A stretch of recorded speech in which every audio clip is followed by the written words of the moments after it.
Bonjour à tous, bienvenue sur la chaîne Cult & Click, je suis Kier, il est Big B, salut. Bonjour. Et on est là pour vous faire un truc qu'on n'a jamais fait sur la chaîne. On va vous parler de Game of Thrones et on va revenir sur les théories qui sont le plus répandues sur les internets du monde. Et on va vous dire, sur les 8 plus répandues, quel est selon nous notre degré de pertinence. Est-ce que ça va se réaliser ou non? On va vous présenter rapidement ces théories, on va vous dire si pour nous ça va se faire ou pas. Je précise que c'est Kerr qui a fait la sélection des 8 théories. Exactement. Donc, première théorie. Ça, si vous vous plaignez, c'est pour lui. Ned Stark Il n'est les a pas mort très bien choisis. et sa tête a été recousue sur le corps d'Ygritte. Probable ou pas? Je pense pas. Alors, non, soyons sérieux. Première théorie, il va y avoir un mariage et un bébé, ou un bébé, dans le couple solide et particulièrement, que j'ai envie de dire, qui a de l'expérience, qui ne vient pas de naître, entre Jon et Daenerys. Qu'est-ce que tu en penses? Moi, je pense que le bébé entre Jon et Daenerys a quasiment 90% de chances d'arriver. On ne parle jamais dans Game of Thrones de quelque chose pour rien. Et là, pendant 3 épisodes, on nous bassine de « Non, mais en fait, tu sais, tu es plutôt mère porteuse. Hein. T'es mère porteuse, hein. Ton ventre, il peut porter des enfants. » Chatouilleux. Et Daenerys, ouais, enfin, je suis quand même la mère du peuple, mère des dragons, la casseuse des chaînes et tout. Arrêtez de me dire que je suis putain de mère porteuse. Non, mais ouais, mais tu peux porter des enfants. Hein. Regarde, ça va, tu peux porter vraiment. Donc 90% de chance que ça arrive. Bah moi, je suis d'accord avec toi, surtout qu'ils ont fait plein de références au fait qu'elle ne pouvait pas avoir de bébé. Donc franchement, ouais, ça serait surprenant du contraire. Et le mariage, t'y crois ou pas? Le mariage, je n'y crois pas, car il contredit d'autres éléments auxquels je crois plus. Oui. Et on en parlera. Alors sachez qu'on fera d'autres vidéos théories sur la saison 8 et que le monsieur qui est à côté de moi a d'excellentes théories à vous présenter plus tard. Autre théorie, on reste dans la joie, la bonne humeur, la joie de vivre. On va parler de Cersei qui potentiellement va devenir Mad Queen. Est-ce que, alors, la Mad Queen, donc il y a plusieurs éléments qui nous font penser en effet que elle est sur le terrain glissant de la Mad Queen. On sait que elle a perdu ses enfants, que c'est vraiment ces éléments-là qu'il a, j'ai envie de dire qu'il a gardé un peu sur le droit chemin. Que là, Jaime en plus est parti, que potentiellement, voyant l'étau de Daenerys se resserrer autour d'elle, elle peut potentiellement péter un câble. Elle a déjà utilisé du feu grégeois. Ça fait quand même tous les éléments nous font penser que Cersei se dirige vers un comportement à la Aerys le fou. Est-ce que tu es d'accord avec ça ou pas? Ouais, je dirais 50-50 parce que je ne sais même pas si elle aura le temps de devenir une Mad Queen. Alors, ça, c'est l'autre théorie d'après, en effet. Moi, je vais te donner mon avis. J'y crois pas. Enfin, c'est fort possible. En fait, elle a déjà été la Mad Queen. Elle a déjà foutu le feu. Ouais, c'est vrai, on est d'accord. Mais là, c'est carrément tuer le peuple. Bon, ok, il y a plein de gens En du fait, peuple. elle l'a déjà fait. Ouais, bon, elle l'a déjà fait, ok. Donc, bon. Non, c'est vrai. Mais est-ce qu'elle va le refaire? Moi, j'ai vraiment pas envie qu'elle le refasse. Parce que je pense que Cersei, la manière dont ils l'ont travaillé dans la saison 7, elle mérite beaucoup mieux que d'être réduite à ça. J'ai peur qu'il le fasse quand même. J'ai envie de dire 50-50 comme toi. Alors, je me mouille pas, quoi. Et alors, il y a une autre théorie sur Cersei. Vous savez tous qu'elle est enceinte. Alors, on précise déjà, tous les deux, nous ne sommes pas le père du petit de Cersei. Et, enfin, en tout cas, de mon point de vue, j'en suis certain. Et toi, il y a une théorie qui est très répandue et sur laquelle tu vas réagir. Va-t-elle, oui ou non, faire une fausse couche? Pourquoi fausse couche? Parce que ça faisait partie des éléments qui avaient un petit peu leak, tu sais, dans le fameux leak qu'on avait abordé, il y avait l'idée que à la fin de saison 7, Cersei faisait une fausse couche, ce qui n'est pas apparu à l'écran. C'est d'ailleurs un des seuls éléments du leak qui ne s'est pas vérifié. T'en penses quoi? Je suis mal à l'aise par rapport à ça parce que, en fait, ceux qui connaissent le leak savent que c'est Dandan. Ceux qui ne le connaissent pas, du coup, savent juste qu'elle est enceinte. Donc, est-ce que c'est un des éléments faux du leak ou est-ce que c'est un élément vrai, mais qui sera dans la saison 8? C'est un peu gênant d'en parler. Maintenant, d'un point de vue, si on regarde juste la série, elle n'a plus de Jaime. Tout ce qu'elle a, en fait, lui a été retiré. Et Maggie la grenouille lui a dit que ses enfants d'or serait leur couronne, mais d'or serait leur linceul. Moi, je pense qu'elle en a déjà eu 3, que c'est le Et chiffre puis, il y a eu un roi bébé. dans Game of Il Thrones. a eu une fausse couche aussi. Hein. Et donc, en fait, je la vois bien être vraiment seule. Vraiment être seule, avoir Euron autour d'elle qu'elle peut pas encadrer, d'avoir tout qui l'abandonne. Donc, de ce point de vue-là, je pense qu'elle n'aura pas cet enfant. Alors, pour revenir sur ta remarque sur le lit qui était très judicieuse, moi je pense qu'en fait ils ont décidé de l'enlever. Je pense que c'est un élément qu'ils veulent plus développer dans la série. Je me trompe peut-être, mais le truc qui me fait penser ça, c'est qu'ils ont énormément insisté sur le bébé. Il y a un triangle en fait. Il y a le bébé au milieu, Cersei et Tyrion. Et je pense que le bébé va être le lien entre Tyrion et Cersei, potentiellement Tu jusqu'au penses bout. qu'il est le père? Non, non, pas du tout, mais je pense que c'est ce qu'on avait déjà évoqué dans une précédente vidéo qu'on vous invite à regarder, qui était nos moments préférés de la saison 7. Il me semble que c'était un an qu'on en avait parlé. Je pense vraiment que Tyrion se rapproche de Cersei parce qu'il se sent coupable de la mort des enfants précédents de Cersei. On en a déjà parlé de ça. Génial. Et à mon avis, ça ne veut... Du coup, la fausse couche a été retirée, je Tu pense, vois, par rapport à ce qu'on volontairement. disait de Star Trek Discovery, le Oui. fait de se mettre à jour avec les technologies Bah, dans actuelles, Game of Thrones, ils ont dans réussi Game à of le Thrones, faire. c'est le cas. Ouais. Et alors, pour revenir pour la manière de manière plus carrée, je suis désolé, on est vraiment fatigué là, il est très tard. Tu es très fatigué. Ouais, puis alors, qu'est-ce qu'il fait chaud? Là, j'essaye vraiment de te porter. Non, non, mais là, il maximum. fait très chaud en plus. Tu veux pas mettre une clim? Mais il y a une clim qui tourne. Avec les dons de Super Chat, on peut pas payer une clim? Et donc, tu disais quoi? Alors, le truc, c'est que moi, je ne pense pas à la fausse couche. Justement pour ça. Tout ça pour ça? Oui, pour maintenir, Ok. pour maintenir Cool. le lien entre Tyrion et Cersei. Autre. Autre. Oui, c'est un message entre nous pour dire qu'il a changé la page, mais comme on voulait pas vous le dire, enfin, ouais, maintenant on vous l'a dit. Bref, Ok. autre théorie, Jaime va tuer Cersei. Ça serait donc l'aboutissement de la théorie du Valonqar, en précisant donc que cette théorie du Valonqar n'est que dans le livre et pas dans la série, puisque la prophétie de Maggie la Grenouille s'arrête à la mort des enfants de Cersei et pas au fait que le petit frère ou la petite sœur, puisqu'on ne sait pas si c'est du féminin ou du masculin, le Valonqar. Alors la théorie c'est quoi? Parce que faut que je la Tu précise. confonds avec Azor, je pense. Non, non, Valonqar. Le Valonqar, c'est donc le petit frère ou la petite sœur de Cersei qui va lui donner la mort. Donc il y a plusieurs théories. Est-ce que c'est Tyrion, puisqu'il est plus jeune? Est-ce que c'est Jaime, parce que Jaime est né quelques minutes après Cersei? On ne sait pas. C'est une théorie qui est extrêmement répandue. Est-ce que toi, tu penses que oui, Jaime va tuer Cersei? Là, tout de suite dans la série, je pense qu'on ne peut pas répondre à cette question. Parce qu'il n'y a aucun élément qui. Mais juste en se basant sur la théorie du Valonqar. Je pense qu'il n'y a rien qui nous permet de nous baser dessus. Il y a autant de possibilités qu'en fait on parle d'un autre petit frère. Ce qui voudrait dire que c'est le limier qui peut-être tue Cersei. Donc en fait, le champ des Petit possibles frère de la montagne. est extrêmement large. Donc j'ai pas un avis définitif sur cette théorie, est-ce qu'elle est possible ou pas. Mais je préférerais que ce soit le limier ou que ce soit quelqu'un d'autre qui mette fin à ses jours. Tout simplement parce que je pense que le personnage est plus intéressant dans tout simplement la logique de... Elle était très entourée, une famille très forte, c'est la reine et tout. Et elle termine la série, elle n'a rien. Et même Jaime s'en bat complètement les noisettes. Et le truc, c'est que globalement, il a d'autres choses à faire, quoi. Il est en train de vivre le combat contre les marcheurs blancs. Il est avec Brienne. Et en fait, j'ai l'impression que vraiment Cersei, qui pourtant veut amener le pouvoir à elle, etc., elle est juste abandonnée par tout le monde. On se rappelle que ses propos, c'était de dire personne ne me quitte. D'accord, bon, Jaime à la fin de l'épisode, il se casse. Personne ne me quitte. À chaque fois qu'elle le dit, quelqu'un se casse.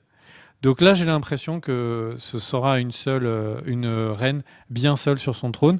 Et donc, peut-être qu'elle ne sera même pas tuée par Jaime, qui pourtant a été le choix le plus évident depuis le début. Alors toi, tu avais une autre théorie qui te tenait à cœur, alors je ne sais pas si elle te tient à cœur, en tout cas, c'est une théorie que l'on voit aussi circuler. C'est Jaime qui serait général des armées du Nord.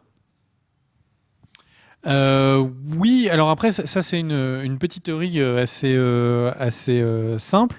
En fait, Jaime donc va dans le Nord. Il est toujours handicapé, il n'a toujours pas sa main de combat et n'a toujours pas repoussé. On aurait pu imaginer qu'il devienne un bretteur incroyable de la main gauche, sauf que c'est pas le cas. Bah non. Il a eu des entraînements et tout. Au final, il est toujours complètement nul. Enfin, pas terrible. Oui, parce qu'il nous éclate tout de même. Voilà. Et le truc, c'est qu'il pourrait même perdre l'autre main. Et le truc, c'est que, donc, finalité, qu'est-ce qu'il va bien foutre dans le Nord? Et ben, la saison 7, il a gagné quasiment tous ses combats stratégiques.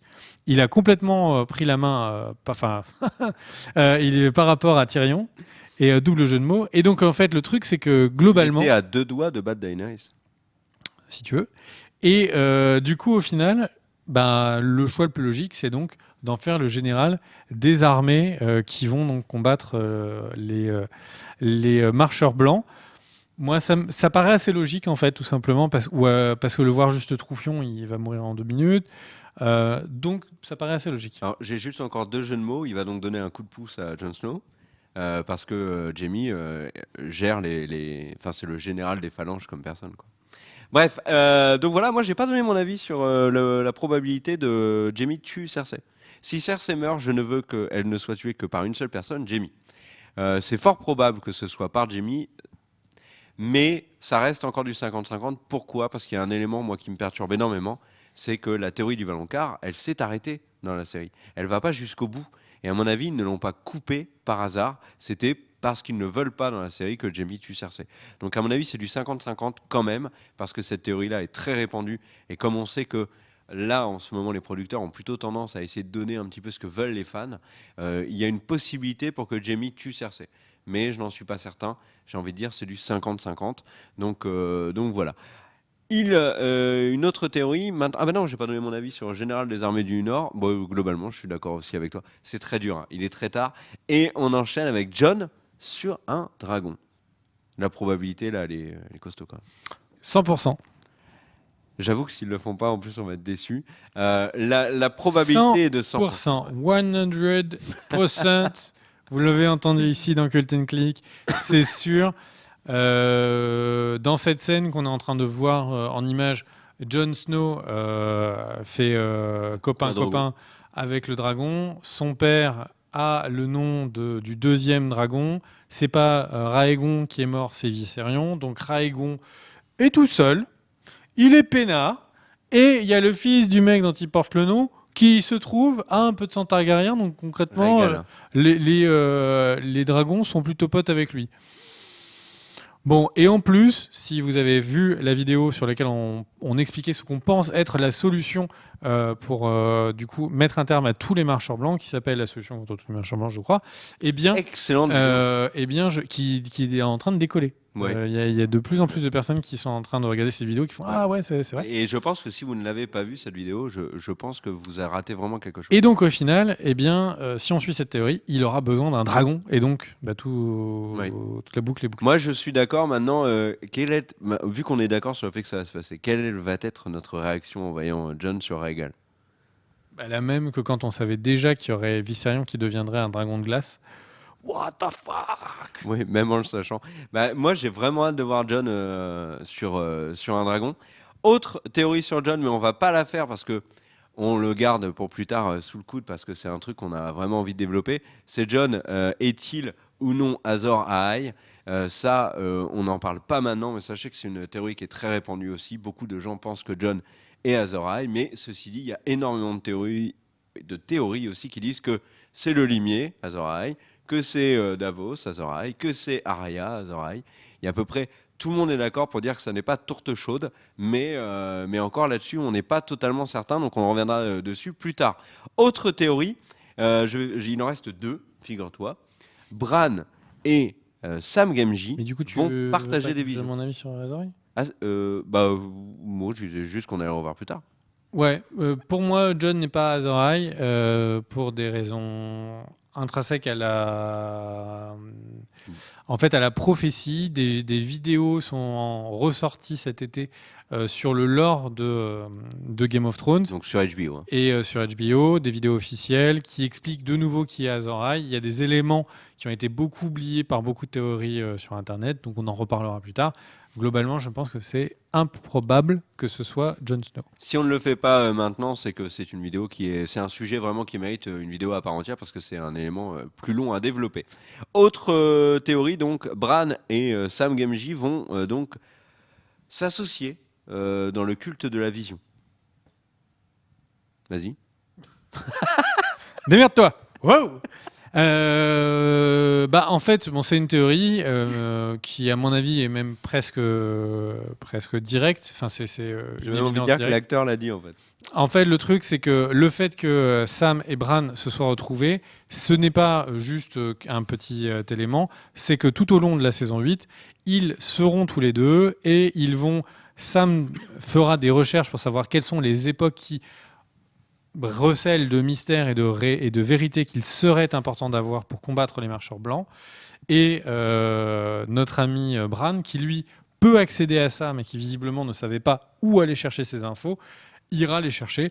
Comme l'a dit Kerr, c'est même plus une théorie. L'acteur qui joue Sam a tout simplement confirmé à plus que demi-mot que leur rapprochement allait permettre que nanana. Donc au final, je pense que ça, c'est sûr à 100%. Oui, je te rejoins aussi. Enfin, le dernier élément, et je pense qu'on va tous les deux miser sur du 100%, ou peut-être aller du 90% si on veut vraiment être sûr de nous, c'est bien évidemment le Clegane Bowl, l'affrontement tant attendu entre d'un côté Sandor Clegane et de l'autre Gregor Clegane, le limier contre la montagne. Il y en a un qui est défiguré, l'autre qui est mort, mais les deux sont bel et bien debout, armés jusqu'aux dents. Ce duel, tu es d'accord avec moi, on va le voir. Alors je pense qu'on va le voir, parce que comme la saison 7 s'est permis de nous faire quand même pas mal de fanservice. Un énorme clin d'œil. Et là, à la fin de cette succession de fanservice, elle nous dit « Mon frère, tu sais très bien que c'est moi qui viendrai te chercher, etc. » Donc, ce qui correspondrait à quoi ? Le limier qui est censé être avec les marcheurs blancs, etc., parce qu'il a eu sa vision dans les flammes, etc., etc. Contre les marcheurs blancs, tu veux dire. Oui, qui va affronter qui va affronter les marcheurs blancs, ok. Mais en même temps, l'histoire, le personnage nous fait l'annonce qu'il va tuer la montagne. Donc, si on fait 1+1, c'est un petit frère. Il y a la théorie du Valonqar, et en plus, il fait l'annonce qu'il va se shooter le grand frère. Donc, potentiellement, c'est lui qui va aller mettre un terme à la lignée de Cersei à Port-Réal. T'imagines, là, je fais de la méta. On a Sam et Bran dans le futur qui ont une vision. Sam l'aide à avoir cette vision. Bran a la vision que le limier décide d'aller tuer la montagne à Port-Réal. Il demande à Jon de monter sur un dragon. Donc Jon l'emmène, ok ? Pendant ce temps-là, ils disent à Jaime de gérer les armées du Nord pendant leur absence, ok ? Ils arrivent à Port-Réal. On a Cersei qui fait une fausse couche. Derrière, le limier arrive, tue Cersei et la montagne. Nos 8 théories dans la même scène. Fin épisode 1. On a tout mis. Je suis pas sûr de tout ce que tu viens de dire. Ah si, et Jon, content d'avoir réussi à faire 7 des 8 théories en une scène, va voir Daenerys, lui fait un bébé et la demande en mariage. Il y a la couche directe. Ouais. Bref, merci mon cher vidéo chaotique. Enfin, merci. N'oubliez mais pas. Vous le savez, l'échelle est le chaos est une échelle. Bah, ouais. T'as marche-pied. Tout à fait. Et en VF, c'est moins stylé quand même. Le chaos est un marche-pied. J'espère que vous aurez tous un t-shirt Game of Thrones avec Littlefinger. Le chaos est un marche-pied. Merci à tous d'avoir regardé. Le chaos est une marche d'escalier. Il est pas terrible ton t-shirt. Faut qu'on fasse une boutique. Faut qu'on code une boutique de Cult & Click juste pour pouvoir sortir ce des putain trucs de t-shirts comme ça. Le Mais on chaos- trouvait d'autres. Le chaos est un paillasson. Ok, pourquoi pas. Tu sais pas grand-chose. Ce sera que c'est la boutique des échecs commerciaux. Ouais, ça serait pas mal. Merci à tous d'avoir regardé la vidéo. N'oubliez pas le pouce vers le haut, ça nous aide énormément à rester éveillés de 1 et à faire grossir la chaîne de 2. À vous abonner, bien sûr. Les commentaires, c'est la vie. C'est, ouais, vraiment. Et on a hâte de vous retrouver pour une prochaine vidéo. C'est les partages, c'est la vie, mon gars. Mais avant ça, on va quand même dormir un peu. Des Ciao. bisous, ciao ciao. Let's go!